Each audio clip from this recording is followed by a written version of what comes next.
Hello दोस्तों, नमस्कार। स्वागत है एक बार फिर से आज की नई वीडियो में। आज की वीडियो में मैं आपको बताने वाला हूँ ग्वालियर शहर में चल रहे एक बहुत ही बड़े स्कैम के बारे में।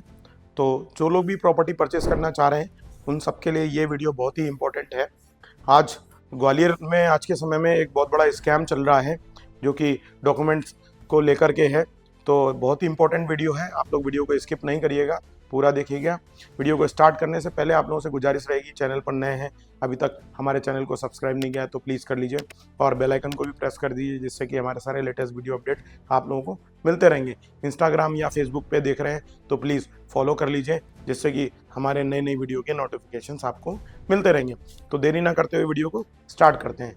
सबसे पहले दोस्तों आपको बताना चाहूँगा, आजकल जब भी हम कोई प्लॉट परचेस करने जाते हैं, जब भी कोई रो हाउस लेने जाते हैं, तो हम सबसे पहले एक दस्तावेज चेक करते हैं कि ये प्लॉट, जो लोग भी इस वीडियो को ग्वालियर या नियर बाई एरिया में देख रहे हैं उनके लिए ज़्यादा ही इंपॉर्टेंट है, क्योंकि ग्वालियर में ज़्यादा चल रहा है।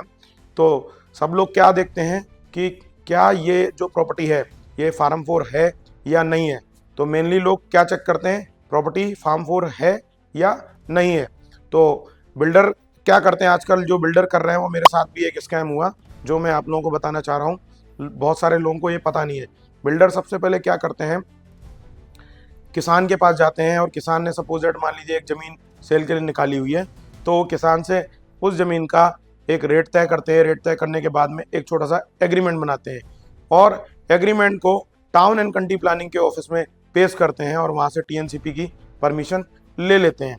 तो टीएनसीपी क्या होता है, बेसिकली वो ये डिसाइड करता है कि ये जो लैंड है, जो एरिया है, वो प्रॉपर रेजिडेंशियल वाले पार्ट में आ रहा है या नहीं आ रहा है, वहाँ पर ग्रीन बेल्ट तो नहीं है, या वहाँ पर कोई और योजना तो नहीं चल रही है कि यहाँ पर रेजिडेंशियल आना ही नहीं है, यहाँ पर मान लीजिए कॉमर्शियल आना है, या सपोजेड ग्रीन बेल्ट में है, या वो प्रॉपर्टी पहले से सीलिंग में है, या वन विभाग की कोई प्रॉपर्टी तो नहीं है। तो just town and country planning किस लिए रहती है, जस्ट एक परमिशन रहती है कि वो लैंड एकदम ओके है और वहाँ पर एक जो रिहायशी टाउनशिप है उसको बसाया जा सकता है। ये जानने के लिए एक दस्तावेज होता है जो कि एग्रीमेंट पे ही बिल्डर को प्राप्त हो जाता है।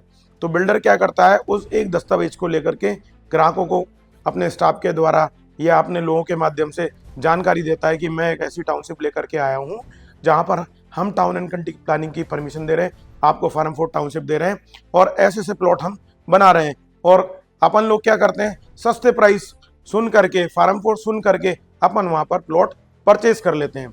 जबकि मैं आपको बताना चाहूँगा, फार्म 4 कॉलोनी तब होती है जब हम सबसे पहले टीएनसीपी लेते हैं। टीएनसीपी के बाद में डायवर्जन तक नहीं कराया होता है, क्योंकि डायवर्जन की भी रसीद अपने को कटवानी होती है। तो डायवर्जन भी नहीं कराते हैं, डायवर्जन कराते हैं, फिर डायवर्जन कराने के बाद में फिर अपने को नगर निगम से परमिशन लेनी पड़ती है।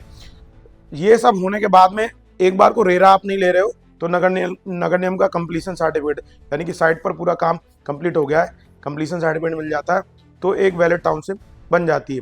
तो यहाँ पर बिल्डर क्या स्कैम कर रहे हैं, रजिस्ट्री नहीं कराई है ज़मीन की, ज़मीन केवल एग्रीमेंट पे है और टाउन एंड कंट्री प्लानिंग की परमिशन दिखा करके प्लॉट बेच रहे हैं। तो आप सभी लोगों से निवेदन है कि आप लोग, कोई भी व्यक्ति अगर ऐसे प्लॉट परचेस कर रहे हैं तो उससे आपको बचना है। सेकेंड थिंग, सबसे बड़ी एक और समस्या है कि सपोज मान लीजिए 10 बीघा की लैंड है, 10 बीघा की लैंड में बिल्डर ने क्या करा कि 5 बीघे की रजिस्ट्री करा ली, 4 बीघे की करा ली, 1.5 बीघे की करा ली, और उस रजिस्ट्री के अंदर भी बिल्डर ने 2 साल के चेक खोले हुए हैं कि ये पार्ट में पेमेंट जाएगा और उसके बाद में हमारी रजिस्ट्री जो है कंप्लीट होगी। तो रेवेन्यू डिपार्टमेंट को क्या रहता है, पैसे लेने से मतलब होता है, उनको तो रेवेन्यू जनरेट होना चाहिए।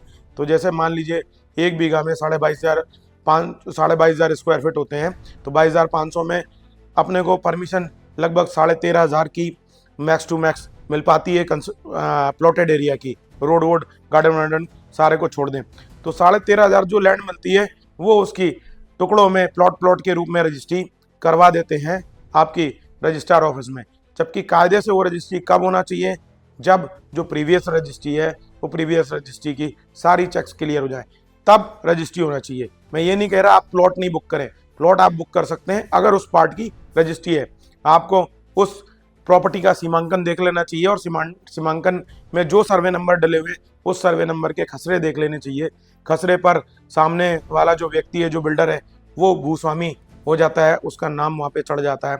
सबसे पहले तो अपने को 35 साल से 40 साल के खसरे देखने चाहिए जो सबसे ज़्यादा वैलिड रहते हैं। जैसे कि एसबीआई से बहुत सारे लोग लोन कराते हैं तो 40-50 साल के खसरे चेक करते हैं, वो लैंड रिकॉर्ड पूरा होता है, उसके बाद में ही वो फाइनेंस करते हैं। तो अपने को मेन खसरा चेक करना है, खसरे पे बिल्डर का नाम चढ़ गया है या नहीं चढ़ गया है। सेकंड, चेक सारे क्लियर हो गए, अगर नहीं हुए तो जब क्लियर हो जाए उसके बाद में ही आप बिल्डर से रजिस्ट्री कराएं। और मेरा तो ये मानना है कि जब तक सोसाइटी का पूरा टाउनशिप जिस जहाँ पर भी आप प्लॉट ले रहे हो पूरा 100% डेवलपमेंट नहीं हो गया है, नगर निगम का कंप्लीशन सर्टिफिकेट नहीं मिल गया है, तब तक आपको 100% पेमेंट नहीं देना चाहिए और रजिस्ट्री नहीं कराना चाहिए। चाहे ग्वालियर शहर का कितना भी बड़ा बिल्डर हो, चाहे कितना भी नामचीन हो, अगर आप फेयर काम करना चाहते हैं तो या तो आप रेरा देख लीजिए, तो रेरा के बाद में करिए, या तो आप कंप्लीशन ले लीजिए, कंप्लीशन के बाद करिए।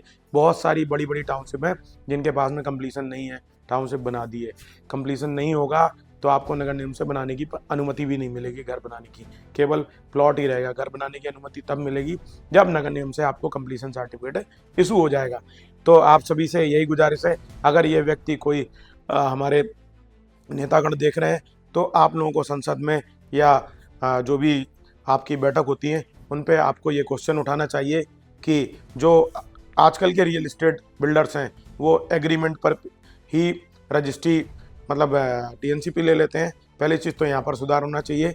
सेकंड, पूरे टाउनशिप की रजिस्ट्री नहीं हुई है, पार्ट पेमेंट में रजिस्ट्री है और उसके बाद भी पार्ट के बाद भी उसमें भी आपने चेक डले हुए हैं। तो जब तक चेक पूरे नहीं होना चाहिए, रजिस्ट्री पूरी क्लियर नहीं होनी चाहिए, तब तक उस प्रॉपर्टी पर ना ही लोन मिलना चाहिए, ना ही उस प्रॉपर्टी पर कोई रजिस्ट्री की जानी चाहिए। तो उसमें जितने भी हमारे उपभोक्ता हैं, जो लोग भी प्रॉपर्टी खरीदते हैं, उनको बहुत ही सहूलियत प्राप्त होगी। तो कैसा लगा आप लोगों को वीडियो आज का, और ये इन्फॉर्मेशन कैसी लगी आप लोग ज़रूर कमेंट करके बताइएगा। फैमिली फ्रेंड्स को ज़रूर शेयर करिएगा, क्योंकि अपने ग्वालियर शहर में बहुत सारा ऐसा स्कैम चल रहा है। चाहे पुरानी छावनी, चाहे बड़ा गांव, चाहे कहीं की भी बात कर लो, हर जगह पर टीएनसीपी दिखा करके और प्लॉट बेच रहे हैं, जबकि उस प्रॉपर्टी की पूरी रजिस्ट्री नहीं हुई है। सबसे पहले आपको बिल्डर से जिस नाम पर टीएनसीपी आई है उस नाम की रजिस्ट्री और उस नाम के खसरे चेक करने चाहिए कि वो उस खसरे पे उस व्यक्ति का नाम दर्ज हो गया है या नहीं दर्ज हुआ है, और इसकी पूरी जांच कर लें या किसी वकील को आप कर लें, और वकील के माध्यम से आप जांच करा सकते हैं और जांच कराने के बाद में ही आप प्रॉपर्टी लें। क्योंकि आप 25-50 लाख की प्रॉपर्टी लेंगे, वकील आजकल सर्च रिपोर्ट बनाने के लिए ओनली 5 से 7 हज़ार रुपये लेते हैं। ये भी मैं मैक्सिमम कॉस्ट बता रहा हूँ, कुछ तो 2.5-3 हज़ार में ही बना देते हैं।